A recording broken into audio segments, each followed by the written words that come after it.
I'm Dr. Martha Sear and I'm a Senior Curator here at the National Museum of Australia. This is the introduction to the Great Southern Land Gallery, and it's the Bunya Infinity Forest. It's a two-scale set of bunya trees that you walk through as you enter the gallery. Bunya trees grow in the southeastern part of Queensland, in the Bunya Mountains and in the territory around there. Some of them grow also in the wet tropics in the north in little tiny pockets. Bunya trees are some of the most ancient species on the Australian continent. They were nibbled on by dinosaurs in the Jurassic period more than 100 million years ago. Bunyas produce these amazing fat cones, nuts, and when they fall to the ground, they were a call for the Aboriginal people of the southeast of Australia to gather together for the Great Bunya Festival. The Bunya festivals have been going on for thousands of years and they still continue today. We made the forests by working with the Aboriginal communities of Bunya country and artists who live there as well.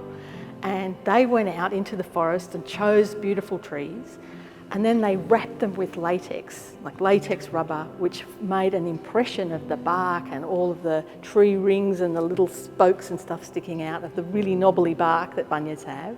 When they peeled that off, they had the perfect impression of a bunya tree, a unique bunya tree. And then they poured resin into those moulds and they made the shape of the tree that you can see behind you.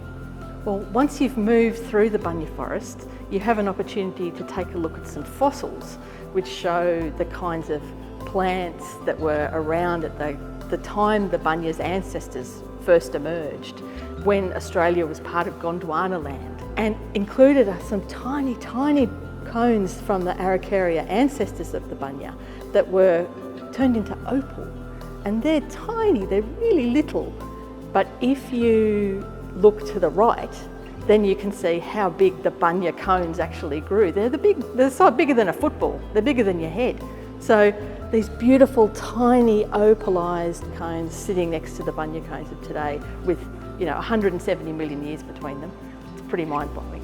So one of the things that the ancestors of the bunya created was the coal measures that we all know from Queensland. That coal was made by the compressed vegetable matter that came from the wet rainforest that the bunya's ancestors lived in. And we have this very big bit of coal that we got from the Walloon coal measure, which is just a stone's throw from the Bunya Mountains where the bunya grow today. And when we got that bit of coal in, we asked some scientists at the ANU to take a little bit of the coal dust out of it and look at it under the microscope. And when they did, they saw tiny, tiny pollen that came from the ancestors of these trees. The reason we began the gallery with the Infinity Forest was partly to tell the story from deep time to now. That's what the gallery does. It reveals just how ancient this continent is and how long the story is here in Australia, but also how long the human story is in this place. It's just such a great way to start a gallery that shows just how deep our human relationship is with the Australian continent.